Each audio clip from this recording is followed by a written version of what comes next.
Hi viewers, welcome to our channel. ప్రస్తుతం మనతో పాటు సీనియర్ జర్నలిస్ట్ దాము బాలా సార్ ఉన్నారు. వారితో మాట్లాడదాం. నమస్కారం సార్. సార్, చంద్రబాబు గారిని మోదీ గారు బెదిరిస్తున్నారు, పొత్తు పెట్టుకోమని అని చెప్పేసి ఆర్కే గారు తన కొత్త పలుకులో రాసుకొచ్చారు. మరి దీన్ని ఏ విధంగా చూడొచ్చు అంటారు సార్? ఈరోజు ఆర్కే కొత్త పలుకులో రెండు విషయాలు రాశారు. ఒకటేమో కేసీఆర్ బీజేపీ కలవబోతున్నాయని ఇక్కడ రాశారు. అక్కడేమో చంద్రబాబుని బీజేపీ బ్లాక్మెయిల్ చేస్తుంది, బెదిరిస్తుంది, అంటే బలవంతపు పొత్తుకి ప్రయత్నిస్తుంది. చంద్రబాబు కూడా వేరే ఆల్టర్నేటివ్ లేకుండా ఉంది. ఆయన కూడా అంటే హీజ్ ఫోర్స్డ్, బలవంతంగా ఆయన చేత పొత్తుకి ఒప్పించేసేట్టుగానే ఉంది అనేది ఆయన అర్థం. ఎందుకు ఈ నెరేటివ్ తీసుకొచ్చారు? ముందుగా ఇక్కడ చూసుకున్నప్పుడు నేను ఇంతకుముందు వీడియోలో కూడా చెప్పినట్టుగా ఇక్కడ కాంగ్రెస్కి అవసరం ఏంటంటే బీఆర్ఎస్ బీజేపీ కుమ్మక్కైపోయినాయన్న నెరేటివ్ కాంగ్రెస్కి ఆల్రెడీ ఎన్నికల్లో హెల్ప్ చేసింది. ఈ నెరేటివ్ దీన్ని జనంలోకి తీసుకెళ్లడం వల్ల కాంగ్రెస్ బీజేపీ కలిసిపోయినాయి అన్న ఒక విషయాన్ని జనం నమ్మారు. ఆ నమ్మడానికి ఒక ప్రాతిపదిక ఏంటంటే, ఆబ్జెక్టివ్ కండిషన్ ఏంటంటే, కవితని అరెస్ట్ చేస్తామని చెప్పి ఢిల్లీ లిక్కర్ కుంభకోణంలో, ఎందుకంటే ఢిల్లీ లిక్కర్ కుంభకోణమే కవిత చుట్టూనే తిరిగింది. ఎందుకంటే సౌత్ గ్రూప్ అంటేనే కవిత గ్రూప్, అది కవిత లిక్కర్ గ్రూపు. ఇటు ఆంధ్రప్రదేశ్లో వైసీపీ వాళ్ళు కొంతమంది ఉన్నారు. ప్రధానంగా అయితే దానికి కింగ్ పిన్ అంటాం కదా, ప్రధానమైన కింగ్ పిన్ వచ్చి కవితనే దానికి. సో అటువంటి దాంట్లో మిగతా ఆప్ వాళ్ళని అరెస్ట్ చేశారు, వైసీపీ వాళ్ళని అరెస్ట్ చేశారు, మిగతా దాంట్లో పాల్గొన్న మిగతా వాళ్ళని అరెస్ట్ చేశారు. ఒక్క కవితను తప్ప మిగతా అంతా అరెస్ట్ చేశారు. సాక్షాత్తు మనీష్ సిసోడియా ఉప ముఖ్యమంత్రి ఢిల్లీ, ఆయన్ని అరెస్ట్ చేశారు. మరి కవితను ఎందుకు అరెస్ట్ చేయలేదు అన్న ప్రశ్న జనంలోకి వెళ్ళింది బాగా. ఎందుకంటే కవిత అరెస్టు ఈరోజు రేపు అని ఢిల్లీలో ఒక డ్రామా నడిచింది. ఇక్కడ నుంచి కేటీఆర్ అంతా కూడా అక్కడికి వెళ్ళిపోయారు, చాలామంది వెళ్ళారు. ఆమెను ఇప్పుడు అరెస్ట్ చేస్తున్నారు, రేపు అరెస్ట్ చేస్తున్నారు, ఒక బిల్డప్ నడిచింది. అటువంటి కాంటెక్స్లో అప్పటి వరకు కేసీఆర్ బీఆర్ఎస్ని పెట్టి నేను బీజేపీని ఓడిస్తా, కాంగ్రెస్ని ఓడిస్తా, ఒక మూడో కూటమిని ఫామ్ చేస్తా అంటూ దేశవ్యాప్తంగా తిరిగి అనేక మంది ముఖ్యమంత్రులను కలిసిన కేసీఆర్ చివరికి ఇక్కడ ప్రధానమంత్రి వచ్చినప్పుడు మామూలు ప్రోటోకాల్ ప్రకారం ముఖ్యమంత్రి ప్రధానమంత్రిని కలవాలి, అది కూడా చేయను ఇక్కడ కేసీఆర్. సడన్గా ఒక్కసారిగా యూటర్న్ తీసుకొని బీజేపీతో మంచిగా ఉండడం, బీజేపీని విమర్శించకపోవడం, కాంగ్రెస్నే టార్గెట్ చేయడం, రేవంత్ రెడ్డినే టార్గెట్ చేయడం అనేది ఇటువైపు కేసీఆర్ వైపు. అటువైపు బీజేపీ ఏం చేసింది, కేసీఆర్ మీద దూకుడుగా లేస్తున్న బండి సంజయ్ని పక్కన పెట్టి సాఫ్ట్గా ఉంటున్న కిషన్ రెడ్డిని పెట్టడం, ఇవన్నీ చూస్తే వీళ్ళిద్దరి మధ్య ఏదో ఒక ఒప్పందం జరిగింది అనేది అందరికీ డౌట్ వచ్చింది. దాన్ని ఇటు రేవంత్ రెడ్డి కావచ్చు, ఇటు తెలుగుదేశాన్ని సపోర్ట్ చేసే మీడియా ఇక్కడ రేవంత్ రెడ్డిని చేస్తుంది. సో ఆ మీడియా కావచ్చు, మొత్తంగా కూడా ఆ నెరేటివ్ని వాళ్ళు కూడా బలంగా తీసుకొచ్చారు. సో దానివల్ల one of the main factors వీళ్ళ ఓటమికి ఇది కూడా ఒకటి. బీజేపీ బీఆర్ఎస్ కుమ్మక్కైనాయి అన్న నెరేటివ్ కూడా జనంలోకి బాగా వెళ్ళడం కూడా బీఆర్ఎస్ ఓడిపోవడానికి కారణాలలో ఒకటి. ఇప్పుడు దాన్ని మళ్ళీ ఎందుకు తీసుకొస్తున్నారంటే, మళ్ళీ ఎలక్షన్లు దగ్గరకు వచ్చాయి కాబట్టి, లోక్సభ ఎలక్షన్లు వస్తున్నాయి కాబట్టి ఇప్పుడు ఓపెన్గానే కలిసిపోబోతున్నాడు అన్న నేరేటివ్. వాళ్ళు కలిసిపోతున్నట్టుగా ఎక్కడ చెప్పలేదు, బీఆర్ఎస్ కానీ బీజేపీ కానీ చెప్పలేదు. వీళ్ళే, అంటే రేవంత్ రెడ్డి చెప్తున్నాడు, ఇటు రాధాకృష్ణ చెప్తున్నాడు.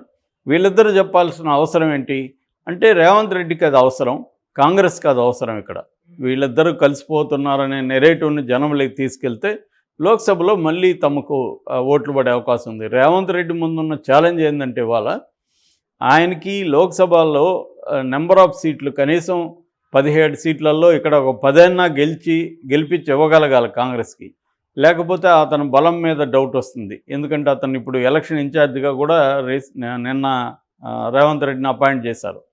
సో కాబట్టి రేవంత్ రెడ్డి ముందున్న కర్తవ్యం ఏంటంటే, కనీసం 10 మందిని గెలిపించగలిగితే తన స్థానం సుస్థిరంగా ఉంటుంది. గెలిపించలేని పక్షంలో తనకి ఇక్కడ కొంత ఇబ్బంది స్టార్ట్ అవుతుంది. అంటే తనకి ఆల్రెడీ కొంతమందితో ఇబ్బందులు ఉన్నాయనేది కూడా ఆంధ్రజ్యోతి రాశారు. కాబట్టి ఏంటంటే, ఇక్కడ రేవంత్ రెడ్డికి అనుకూలమైన నెరేటివ్ని ఇటు ఆర్కే బిల్డప్ చేస్తున్నాడు ఇక్కడ. అక్కడికి వచ్చేసరికి ఒక నెరేటివ్లో చేంజ్ వచ్చింది. మొన్నటి వరకు ఇదే ఆర్కే ఏం రాశాడు, చంద్రబాబే ట్రై చేస్తున్నాడు బీజేపీ కోసం, ఎందుకంటే ఏకకాలంలో ఇద్దరు బలమైన ఎనిమీస్తో ఢీకొనలేడు అనేది ఆర్కే రాశాడు. ఢీకొనలేడు కాబట్టి చంద్రబాబు బీజేపీతో పొత్తు కోసం వెళ్తున్నాడు అనేది రాశాడు. ఒకవైపు ఏమో అదే కొత్త పలుకులోని తీవ్రమైన వ్యతిరేకత ఉంది జగన్కి, తెలుగుదేశానికి బ్రహ్మాండంగా ఉంది అక్కడ అని రాశాను. బ్రహ్మాండంగా ఉన్నప్పుడు ఇంక పొత్తుల అవసరం లేదు, ఎవరి పొత్తు అవసరం లేదు. దీనికోసం వాళ్ళ నెరేటివ్ మారినట్టుగా కనబడుతుంది. యాక్చువల్గా ఆర్కే రాయకు ముందు నుంచే సోషల్ మీడియాలో గత 4-5 రోజుల నుంచి ఒకటి ట్రెండ్ అవుతుంది.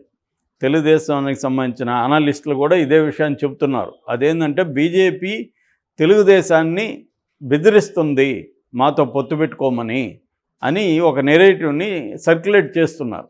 మేబీ నాకు తెలిసి ఇది చంద్రబాబే సర్క్యులేట్ చేయిస్తుంటాడు.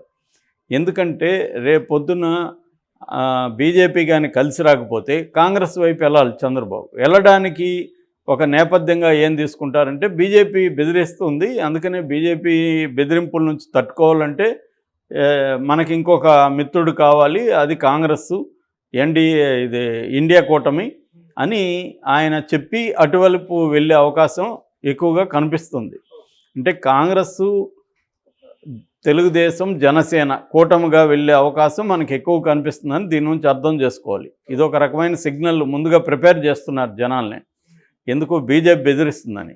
సరే బీజేపీ బెదిరిస్తుంది అనేది నిజం అనుకుందాం, బెదిరిస్తే చంద్రబాబు ఎందుకు బెదరాలి, చంద్రబాబు ఎందుకు భయపడాలి? ఎవరన్నా బలవంతంగా నువ్వు నాతో పొత్తు పెట్టుకో, లేకపోతే నీ అంతు చూస్తానంటే పొత్తు పెట్టుకునే పరిస్థితిలో నువ్వు ఉన్నావంటే అర్థం ఏమిటి? నీ దగ్గర ఏదో వీక్నెస్ ఉందనే కదా. అది రాంగ్ సిగ్నల్ వెళ్తుంది కదా. అసలు నేను బెదిరిస్తుంటే నువ్వు ఎందుకు భయపడుతున్నావు అని అడుగుతారు కదా. ఇప్పుడు వచ్చి నా పక్కింటి వాడు బెదిరిస్తున్నాడు సార్ అని నీకు కంప్లైంట్ ఇచ్చాను అనుకో, వాడు బెదిరిస్తాడు, సరే నువ్వెందుకు భయపడుతున్నావు అని అడుగుతావు లేదా? ఎవడైనా బెదిరించవచ్చు. నేను అందుకని భయపడుతున్నాను నేను అని నీకు చెప్పాను అనుకో, బెదిరిస్తున్నాడని కంప్లైంట్ ఇవ్వచ్చు. కానీ నేను కూడా భయపడుతున్నాను, అందుకని నేను వాడితో స్నేహం చేద్దాం అనుకుంటున్నాను అంటే అర్థమేమి? యు ఆర్ వీక్ అని. ఎక్కడో నీ ప్రాబ్లం వాళ్ళ చేతిలో ఉందని. మరి వాళ్ళు కేసులు పెట్టి చంద్రబాబుని జైలుకి పంపిస్తారన్నా, లేకపోతే ఏమీ కారణం? ఇప్పుడు జగన్ అంటే భయపడ్డం, జగన్ కూడా చంద్రబాబు కంటే ఎక్కువ బీజేపీకి భయపడుతున్నాడు. ఎందుకు భయపడుతున్నాడు? జగన్ మీద ఆల్రెడీ 18 కేసులు ఉన్నాయి, 11 ఈడీ కేసులు, 7 సిబిఐ కేసులు. అందువల్ల జగన్ ఎప్పుడు ధిక్కరించినా కూడా అక్కడ ఏదో ఒక మేట కదులుతుంది, మొత్తం జగన్ చుట్టుకుంటుంది, జగన్ జైలుకి పోయి కూర్చుంటాడు. అది జగన్కి కూడా తెలుసు కాబట్టి జగన్ ఏ రకంగానూ బీజేపీతో తోకాడిచ్చే పరిస్థితుల్లో లేరు. పార్లమెంట్లో కూడా వాళ్ళ బిల్లులు అడిగినా అడగకపోయినా, వీళ్ళ అవసరం ఉన్నా లేకపోయినా వేస్తున్నారు. జగన్ ఓకే, అది అర్థమవుతుంది. చంద్రబాబు ఎందుకు వేస్తున్నాడు అనేది అర్థం కావట్లేదు జనాలకి. నిజానికి తెలుగుదేశంలో ఉండే వాళ్ళకి కూడా ఈ కన్ఫ్యూజన్ ఉంది. ముందు నుంచి కూడా తెలుగుదేశంలో ఒక బలమైన వర్గం బీజేపీతో పొత్తు వద్దనే చెబుతున్నారు. ఈవెన్ కొన్ని సర్వేలు కూడా బీజేపీతో పొత్తు పెట్టుకుంటే మీరు ఓడిపోతారు, ఎందుకంటే ఇప్పటికి కూడా మైనారిటీలో తీవ్ర వ్యతిరేకత మోడీ పట్ల ఉంది. ఆంధ్రప్రదేశ్లో మైనారిటీలు స్ట్రాంగ్ ఉన్నారు, ముఖ్యంగా క్రిస్టియన్ మైనారిటీలు దాదాపు ఒక 20% పైన ఉన్నారు. అట్లాగే రాయలసీమ ఏరియాలో ముస్లింలు బలంగా ఉన్నారు. సో అక్కడంతా ముస్లిం తెలుగుదేశం నాయకులు కూడా వ్యతిరేకిస్తున్నారు. బీజేపీతో పొత్తు పెట్టుకుంటే మనం ఓడిపోతామని ఎప్పటి నుంచో చెప్తున్నారు. మరి అయినా కూడా ఎందుకు ట్రై చేస్తున్నారు? ఈ మధ్య కూడా ఆయన నడ్డాని ఎందుకు కలిశారు, నడ్డాతో ఎందుకు ముచ్చట, ఆ ఫోటోని కావాలని ఎందుకు రిలీజ్ చేశారు అంటే చంద్రబాబుకు ఉండే ప్రాక్టికల్ ఇదేంటంటే, జగన్ని డీల్ చేయాలంటే మనకి సెంట్రల్లో పవర్ ఉన్న బీజేపీ కావాలనేది చంద్రబాబుదే. అక్కడ వరకు చంద్రబాబు కరెక్ట్గానే ఆలోచిస్తున్నాడు. ఎందుకంటే ఒక బలమైన ఎనిమిని ఢీకొనాలంటే అప్పుడు నువ్వేంటి, జగన్ బలమైన ఎనిమి అని ఒప్పుకోవాలి. అది ఒప్పుకోవడానికి ఓపెన్గా లేరు వీళ్ళు. జగన్ కంప్లీట్గా వీక్ అయిపోయినాడని ఒక నెరేటివ్ కావాలి. మళ్ళీ జనంలో తీవ్ర వ్యతిరేకత ఉన్నప్పుడు అతన్ని ఓడించడానికి ఏంటి ప్రాబ్లం? అప్పుడు వీళ్ళు చెప్పేది ఏంటంటే, జగన్ దగ్గర యంత్రాంగం ఉంది, జగన్ దగ్గర వాలంటీర్లు ఉన్నారు, వాళ్ళందరూ కూడా రేపు పొద్దున పోల్ మేనేజ్మెంట్లో మిస్యూజ్ చేసే అవకాశం ఉంది.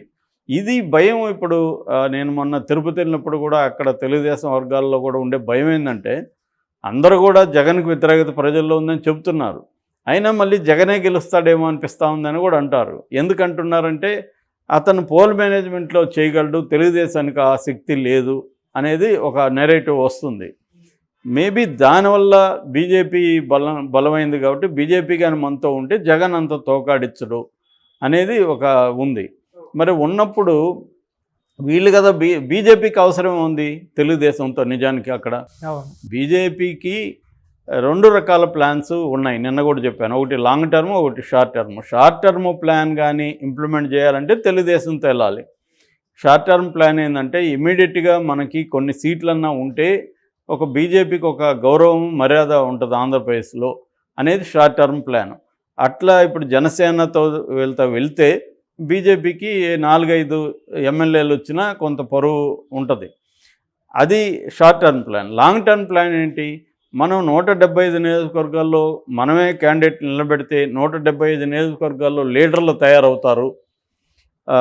లాంగ్ టర్మ్లో మనకి బీజేపీ కొంత ఓట్ల శాతం కూడా పెరుగుతుంది అనేది బీజేపీకి ఉండే లాంగ్ టర్మ్ ప్లాన్. ఇప్పటికిప్పుడు ఆంధ్రప్రదేశ్లో పొత్తులు పెట్టుకున్నా పెట్టుకోకపోయినా 2 కూటములకి ఎవరికి ఎన్ని సీట్లు వచ్చినా రేపు మనకే అక్కడ వస్తాయి. 25 మనకే అక్కడ తెలుగుదేశం వాళ్ళు మనకే ఇస్తారు, ఇటు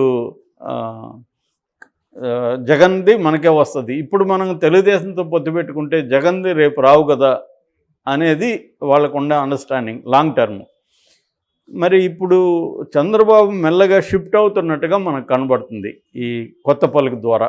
అంటే ఆయన కాంగ్రెస్ వైపు మొగ్గు చూపుతున్నట్టు గత కొంతకాలం నుంచి ఫీలర్స్ వస్తున్నాయి. ఆయన డీకేతో మాట్లాడడం, ఇప్పుడు డీకేతో ఆయన కలిశారు అక్కడ అనుకుందాం, అనుకోకుండానే కలిశారు అనుకున్నాం ఎయిర్పోర్ట్లో. ఆ వీడియో ఎందుకు బయటికి రావాలి? ఆ వీడియో ఎవరు బయటికి రిలీజ్ చేశారు అంటే అర్థమేంటి? ఆయన కలవడం అనేది కాదు ఇక్కడ ఇంపార్టెంట్, కలిసినట్టు ప్రజలకు తెలియాలి, ప్రపంచానికి తెలియాలి అనేది ఇంపార్టెంట్. నడ్డాది కూడా అంతే. నడ్డా ఫోటో ఎందుకు బయట వచ్చింది అంటే ఇక్కడ ఏంటంటే నేను ఇందాక చెప్పినట్టుగా ఏది ప్రజలకు తెలియాలి, ఏది ప్రజలకు తెలియకూడదు అనేది వాళ్ళకు ఒక క్లారిటీ ఉంటుంది. దాన్ని ప్రజలకు తెలియజేస్తారు వాళ్ళు.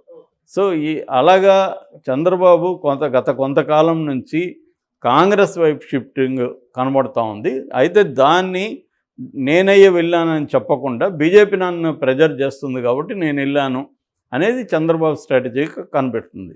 సో ఇప్పుడు ఏంటంటే చంద్రబాబుకి గెలుపు అనేది చాలా ఇంపార్టెంట్ కాబట్టి ఆయనకి నచ్చిన, ఆయనకి ఈ గెలుపుకి అవసరమైన స్ట్రాటజీలు వేయడం అనేది తప్పేది కాదు అసలు. ఇక్కడ ఏంటంటే రాజకీయాల్లో ఏ స్ట్రాటజీ కరెక్టు, ఏ స్ట్రాటజీ తప్పు అనేది మోరల్ పాయింట్ ఆఫ్ వ్యూ నుంచి మనం చూసి చెప్పలేము. ఎందుకంటే ఏ పార్టీకి కూడా మోరల్స్ ఏం లేవు. అన్ని పార్టీలకు కూడా గెలిపే మోరల్. వాళ్ళ మోరల్స్ అంతా ఏంటంటే గెలుపు కోసం ఏమైనా చేయొచ్చు అనేదే ప్రతి పార్టీ చేస్తున్నప్పుడు చంద్రబాబును ఇంకొకరిని విమర్శించడంలో అర్థం లేదు. కాకపోతే ఏంటంటే దీన్ని వీళ్ళు ఏం చెప్తున్నారు, దాని వెనక ఏం అర్థం ఉంది అనేది మనం విశ్లేషించుకోవచ్చు తప్ప ఇది కరెక్టా కాదనేది మనం చెప్పలేం. అట్లాగే ఇది స్ట్రాటజిక్గా వాళ్ళకు ఉపయోగపడుతుందా లేదా అనేది మనం అనలైజ్ చేయొచ్చు. ఆయన అనుకున్నది ఆయనకి ఉపయోగపడుతుందా లేదా అనేది కూడా ఇప్పటికిప్పుడు మనమైతే తేల్చి చెప్పలేం కదా. ఎందుకంటే ఆయనకు విశేషమైన అనుభవం ఉంది, 40-45 ఏళ్ళుగా రాజకీయాల్లో ఉన్నాడు కాబట్టి ఆయనకి అనేక పొత్తులు చూశారు, పొత్తుల నుంచి బయటకు వచ్చారు, ఆయనకు తెలుసు. కాబట్టి ఆయన ఆలోచిస్తుండేది ఏంటంటే ఇప్పుడు బీజేపీ కంటే కాంగ్రెస్తో వెళ్ళడం బెటర్గా ఉంది అనేది ఆయన అనుకుంటున్నారు. దానికి గ్రౌండ్ని ప్రిపేర్ చేయడంలో భాగంగానే ఆర్కే కూడా రాసినట్టుగా మనం అర్థం చేసుకోవచ్చు. లేకపోతే బీజేపీ భయపెడితే వీళ్ళు ఎందుకు భయపడాలి? అది ఒకవేళ బీజేపీతో పొత్తులోకి వెళ్ళాల్సి వస్తే కూడా ఈ నెరేటివ్ పనికి వస్తుంది. వాళ్ళు భయపెట్టి ఆయన్ని తీసుకున్నారు అని. అప్పుడేంటంటే ఈ మైనార్టీల్లో అంత వ్యతిరేకత లేకుండా చంద్రబాబు పట్ల బీజేపీ ఫోర్స్ చేసింది కాబట్టి చంద్రబాబు వెళ్ళాడు, కానీ చంద్రబాబు మీ వైపే అన్న నెరేటివ్ కూడా జనాల్లోకి తీసుకెళ్ళచ్చు. అంటే డబుల్ ఎడ్జ్డ్ వెపన్ అంటాం కదా. బీజేపీ తెలితేమో మైనార్టీలకి వ్యతిరేకం కాకుండా ఉండేదానికి ఈ నెరేటివ్ పనికొస్తుంది. ఫోర్స్ చేశారు కాబట్టి ఒప్పుకోవాల్సి వచ్చింది, బలవంతంగా ఒప్పించారు చంద్రబాబునని. ఒకవేళ అది కాంగ్రెస్ వైపు వెళ్ళేట్టుగా ఉంటే వాళ్ళు ఫోర్స్ చేశారు కాబట్టి నేను దాంట్లో బెదిరిస్తే ఎందుకు భయపడాలి అని ధిక్కరించి బీజేపీని ఇటు వచ్చారు అని కూడా ఈ నెరేటివ్ తీసుకెళ్ళచ్చు. చాలా బాగుంది ప్లాన్ అయితే.